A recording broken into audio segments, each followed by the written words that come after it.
انہیں شہید کر دیا گیا؟ کس نے کیا کرایا؟ کہاں سے تعلیم حاصل کر کے آیا تھا وہ جس نے شہید کیا شاہ فیصل شہید کو؟ اس کی گردن پر کون سوار تھی؟ وہ یہودی لڑکی کے جس کے فوٹو بھی شائع ہوئے، ایک گردن پر اٹھائے کھڑا ہوا شہزادہ اپنی ایک یہودی دوست کو۔ دوسری جنگ عظیم کے بعد ایک دور آیا، امریکہ ابھرا ہے دنیا کی عالمی سطح پر سیاست میں، اس کے ہاں کچھ آزادی کے تصورات تھے، اس نے بھی سپورٹ کیا۔ برطانیہ کمزور ہو چکا تھا، وہ اتنے بڑے علاقے کو اب ہولڈ نہیں کر سکتا تھا۔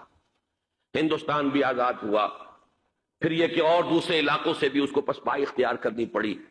استعمار کے پنجے جس طرح بھی ہوئے ان کے سینوں سے، عربوں کے سینوں سے جو ہے گویا کہ وہ ہٹے، لیکن امریکہ نے ایک اپنی بہت بڑی حکمت عملی جو اختیار کی، عالم عرب کے سینے میں اسرائیل کا خنجر پیوست کر دیا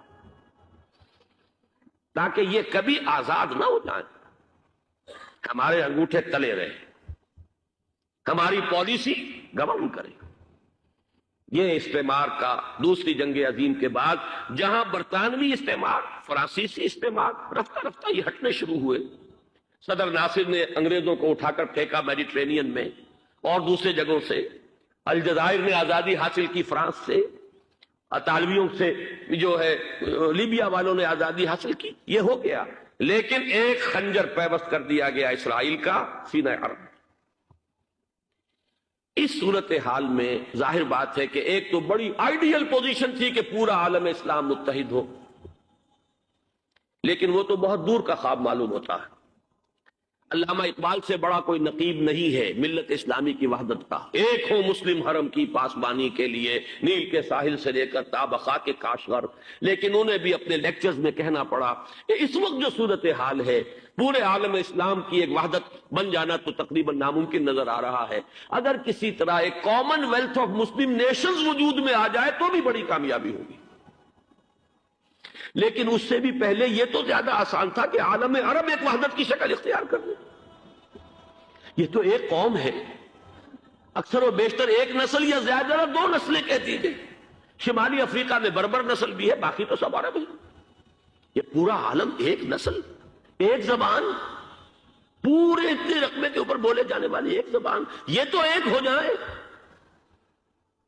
افسوس یہ ہے کہ اس کا ایک ہو جانا، ایک شخصیت ابھری تھی جو مذہبی مزاج کی شخصیت تھی، جو دینی مزاج کی حامل شخصیت تھی، اگر اس کی قیادت میں عالم عرب متحد ہو جاتا تو واقعتاً ایک بہت بڑا جو ہے مرحلہ وہ طے ہو جاتا پوری عالمی ملت اسلامیہ کی ایک وحدت اختیار کرنے کا۔ وہ شخصیت تھی شاہ فیصل شہید کی، اور اس لفظ کے ساتھ ہی آپ کے ذہن میں آ گیا ہوگا کیوں انہیں شہید کر دیا گیا، کس نے کیا کرایا؟ کہاں سے تعلیم حاصل کر کے آیا تھا وہ جس نے شہید کیا شاہ فیصل شہید کو؟ اس کی گردن پر کون سوار تھی؟ وہ یہودی لڑکی کے جس کے فوٹو بھی شائع ہوئے، ایک گردن پر اٹھائے کھڑا ہوا شہزادہ اپنی ایک یہودی دوست کو، لڑکی کو، اور وہی ہے کہ جس نے جا کر پستول سے شہید کیا ہے۔